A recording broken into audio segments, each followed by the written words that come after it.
Good morning, my dear students. Today I DP sir with some new important questions on chemistry. The first chapter is chemical equation and chemical reaction. I'd like to take that one and would like to discuss various aspects of all these reactions, all the important issues related to this topic. Come, we will see one by one. So, my dear students, first question is what is chemical reaction? So, before I'd like to explain chemical reaction, I'd like to tell you that two types of changes takes place in our surrounding, and that is one is physical change and another is chemical change. The main difference between physical and chemical change is that in physical change, no new substance is formed. No new substance or compound is formed or chemical is formed, you can say. But in the case of chemical change, many new chemicals may be formed. One or more new chemicals may be formed. Understood? Main difference. Now, how does chemical changes takes place? Next question is this: कि how does chemical changes takes place? So, chemical changes takes place through a procedure, and that is called chemical reaction. Chemical reaction. Suppose that nitrogen is reacting with oxygen to form NO. N2 plus O2 at 3000 degree Celsius temperature, it forms NO. Nitrogen molecule breaks down, oxygen molecule breaks down, nitrogen combines with oxygen to form NO, and like this, two NO molecules are formed. This is the chemical chain, because here nitrogen and oxygen combines to form NO. Like this, many chemical reactions takes place. Understood?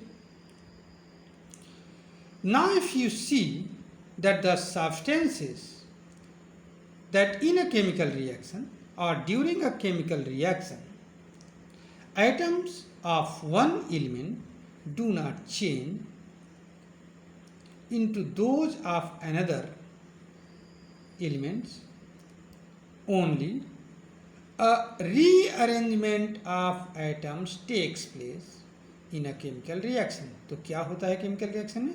केवल rearrangement होता है, ठीक? और इसमें हो क्या रहा है? सबसे बड़ी बात तो ये है कि पहली बात तो दो टाइप के सब्सटेंस है. एक है जो केमिकल रिएक्शन में पार्टिसिपेट कर रहे हैं और दूसरा है जो प्रोडक्ट बन रहा है. तो जो पार्टिसिपेंट हैं उनको हम कहते हैं रिएक्टेंट्स. क्या कहते हैं? They are called reactants. और जो बनता है उसको आफ्टर द केमिकल रिएक्शन उसको क्या कहते हैं? प्रोडक्ट्स. इतना आप लोग जानते हैं. हम इस विषय में बुक के उन पॉइंट्स को लेकर के डिस्कशन नहीं करना चाहते, बट थोड़ा बहुत इंट्रोडक्शन जरूरी है. अब आइए कुछ हम इम्पॉर्टेंट क्वेश्चंस की तरफ डायरेक्ट बढ़ते हैं कि आखिरकार इसमें कौन सा टॉपिक आता है और कहाँ से आता है. ठीक.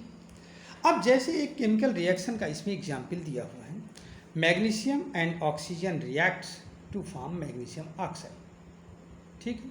इसको रिएक्शन की फॉर्म में कुछ इस तरह से आप शो कर सकते हैं. सी, मैग्नीशियम Mg मेटल होता है, ऑक्सीजन नॉन मेटल होता है, रिएक्ट्स टू फॉर्म MgO. ठीक. 2 MgO बैलेंस करने के लिए लगाया गया है. ठीक है. इसमें एक पॉइंट और हमें जोड़ना है, हियर इट इज आल्सो 2. ठीक है. देखिए यहाँ पर है 2 यहाँ पर. ठीक है. 2 Mg plus O2 gives out क्या हो गया? 2 Mg. ठीक. तो ये है रिएक्शन का पार्ट. अब आइए जरा सा इस पर क्वेश्चन कैसे आता है. तो क्वेश्चन आता है जैसे कि what happens if a magnesium ribbon is burned in air. अब देखिए बर्निंग प्रोसेस है.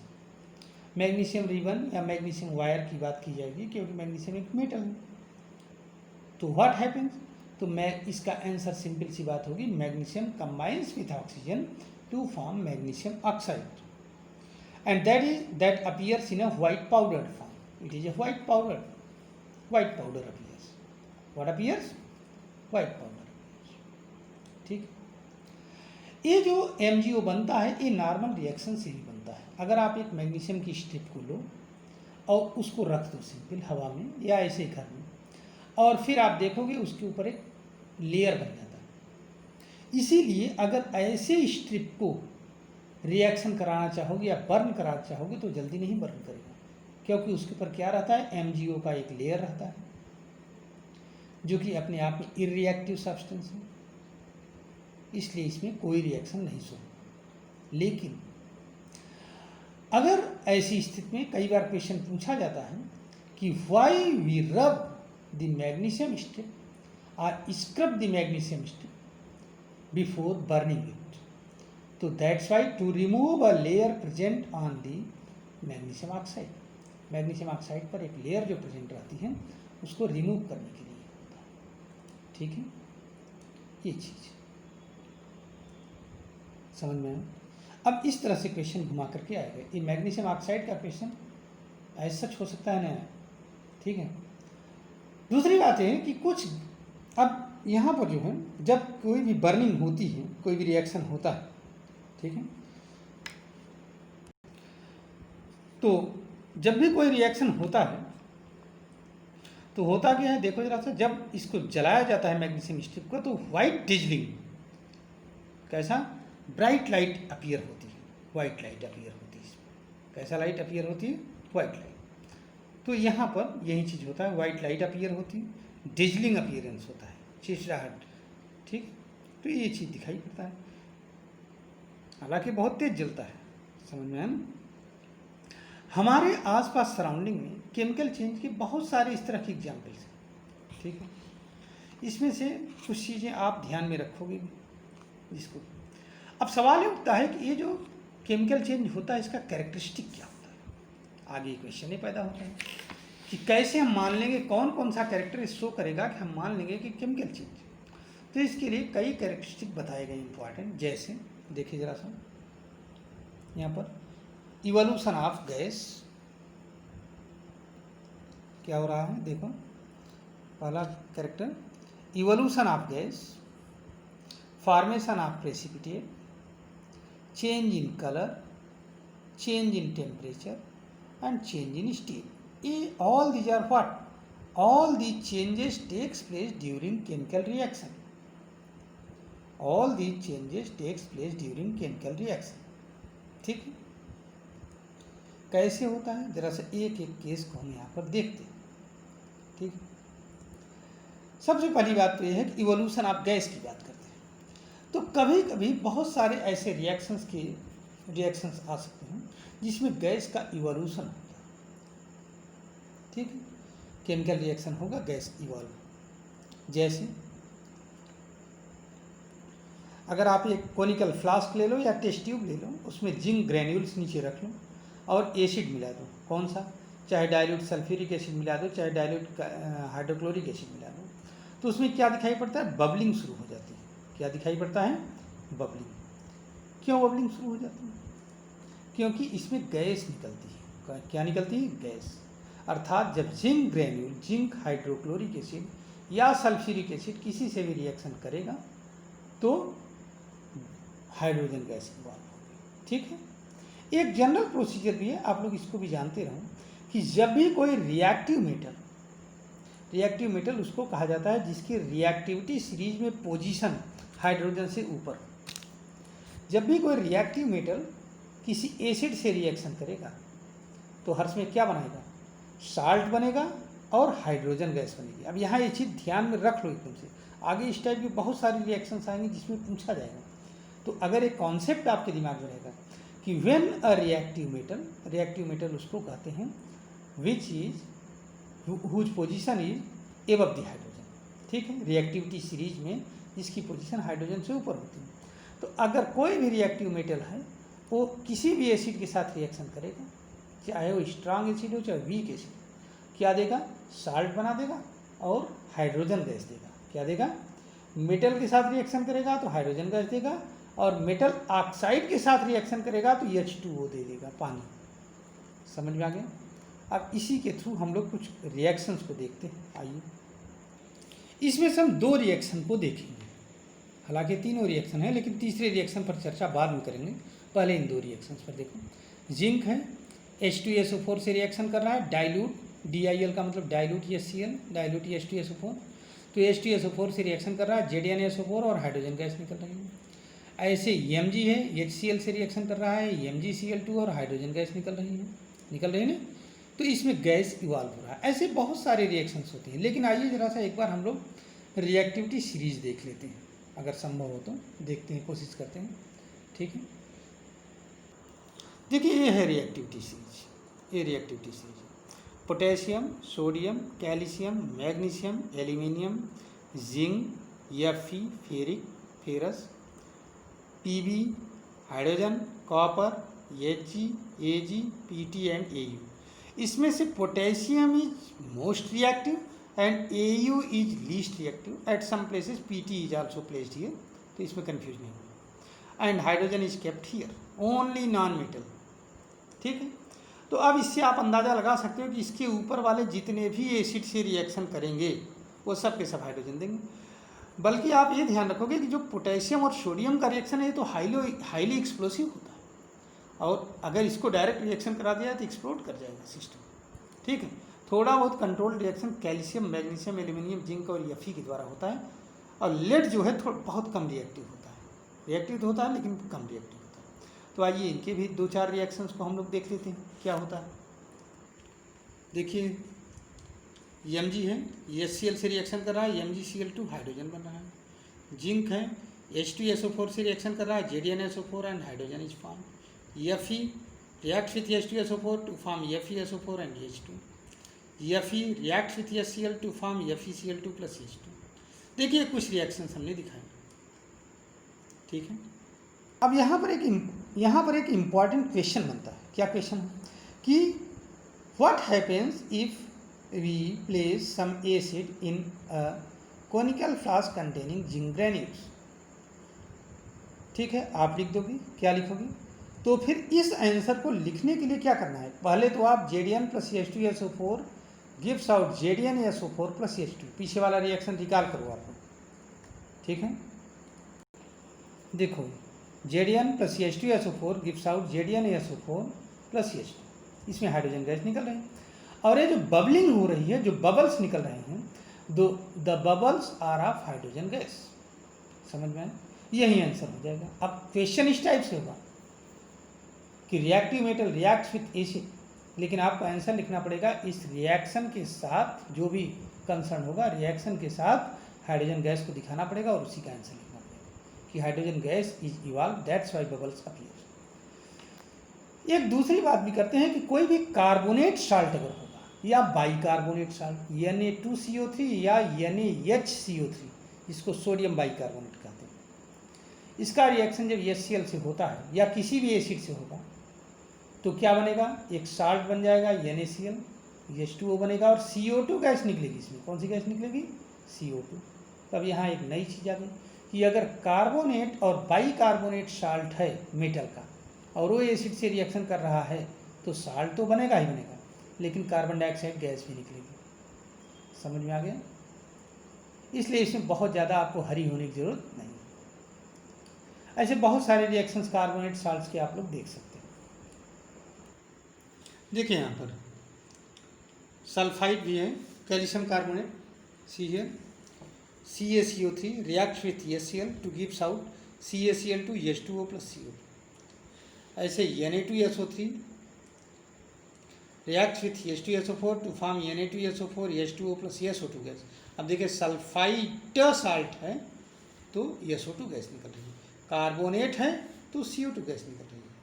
ठीक है, इस तरह से बहुत सारे रिएक्शंस होते हैं इसके। अब एक दूसरा पॉइंट भी है, प्रेसिपिटेट फॉर्मेशन।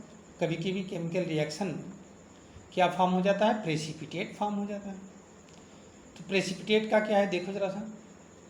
मान लिया आपने क्या लिखा है यहाँ पर? Precipitate formation in an of an insoluble product. when colorless solution of lead nitrate and potassium iodide are mixed, then yellow precipitate of lead iodide is formed। देखिए ये येलो प्रेसिपिटेट बना है। प्रेसिपिटेट क्या होता है, जैसे आप टेस्ट ट्यूब में लेड नाइट्रेट और पोटेशियम आयोडाइड को मिलाओगे तो शुरू में तो नीचे टेस्ट ट्यूब के बॉटम में कुछ नहीं दिखाई पड़ेगा, लेकिन बाद में जब मिला दोगे दोनों को तो देखोगे लेड आयोडाइड का येलो प्रेसिपिटेट बॉटम में बन जाता है। ठीक है, यही रिएक्शन आपको ध्यान में रखना है। आइए 2-3 रिएक्शन हैं जो कि आप लोगों के कोर्स में भी हैं और इसको देखते हैं हम लोग। ठीक है, समझ में आया? जैसे यहाँ पर देखिए, lead nitrate plus 2Ki gives out PbI2 yellow precipitate. देखिए डाउनवर्ड एरो का मतलब येलो प्रेसिपिटेट, अपवर्ड एरो का मतलब गैस, ये सीधे सीधे होता है गैस। डाउनवर्ड का मतलब precipitate plus 2KNO3 potassium nitrate बन गया। BaCl2 plus H2SO4 gives out BaSO4 white precipitate plus 2HCl। ठीक है, ये चीज़ है, ये प्रेसिपिटेट फार्मेशन के कुछ रिएक्शन जिनको कि याद रखना। इस पर क्वेश्चंस किसी भी तरीके से घुमा करके आ सकता है, रिएक्शन लिखने के लिए आ सकता है, तो रिएक्शन भी आपको ध्यान में होना चाहिए। ठीक है, आइए प्रेसिपिटेट फार्मेशन के कुछ रिएक्शंस को और हम देखते हैं। जैसे यहाँ पर देखिए आप, कैल्शियम क्लोराइड है, Na2CO3 से रिएक्शन करेगा सोडियम कार्बोनेट से, तो NaCl और कैल्शियम कार्बोनेट। ठीक है, इसका वाइट प्रेसिपिटेट बनता है। कैसा बनता है? White precipitate. ZnNO3 का whole twice plus Na2CO3 gives out NaNO3 plus ZnCO3, zinc carbonate बन रहा है प्रेसिपिटेट। देखो ये सब डाउनवर्ड एरो प्रेसिपिटेट फार्मेशन हो रहा है। ठीक है, कुछ कलरफुल प्रेसिपिटेट फार्मेशन होते हैं, इसको तो आप लोग देखिएगा रिएक्शन को पॉज ले करके बटन से। ठीक है, फिर देखिएगा कुछ कलरफुल रिएक्शंस हैं। देखो कलरफुल प्रेसिपिटेट फॉर्म हो रहे हैं, जैसे FeSO4 NaOH gives out Na2SO4 plus FeOH twice का डर्टी ग्रीन प्रेसिपिटेट। ये फेरस का है साल्ट, तो फेरस का प्रेसिपिटेट डर्टी ग्रीन होता है। कैसा होता है? Dirty green. FeCl3 plus NaH plus gives out NaCl plus FeOH thrice reddish brown precipitate. CuSO4 plus NaH gives out Na2SO4 plus CuH twice pale blue precipitate. ठीक है, इसमें कुछ इंसॉल्बिल हैं ऊपर वाले तीनों, बाकी सॉल्बिल भी होते हैं। ZnSO4 plus NaH gives out Na2SO4 plus ZnOH twice. कैसा precipitate? Gelatinous white precipitate. Jelly जानते हो आप लोग, जेली लाइक होता है। PbNO3 plus NaH gives out NaNO3 plus PbOH twice, chalky white precipitate. तो ये प्रेसिपिटेट का फार्मेशन है, ये कलरफुल भी है। ऐसे बहुत सारे रिएक्शंस हैं, लेकिन ये सब चीज़ें आप जानते रहो। ठीक, कभी क्वेश्चन अगर आता है आगे इस टाइप के रिएक्शंस भी आएंगे तो फिर बताए जाएंगे। इस तरह से आज का जो वीडियो है मैं इसको यहीं पर एंड कर रहा हूँ कि evolution of gases chemical change में। What is chemical change? Chemical equation में इवोल्यूशन ऑफ गैसेस, इसमें से 2-3 रिएक्शन जो कि आपके बुक में मेंशन है, इसको आप जरूर से तैयार करिए।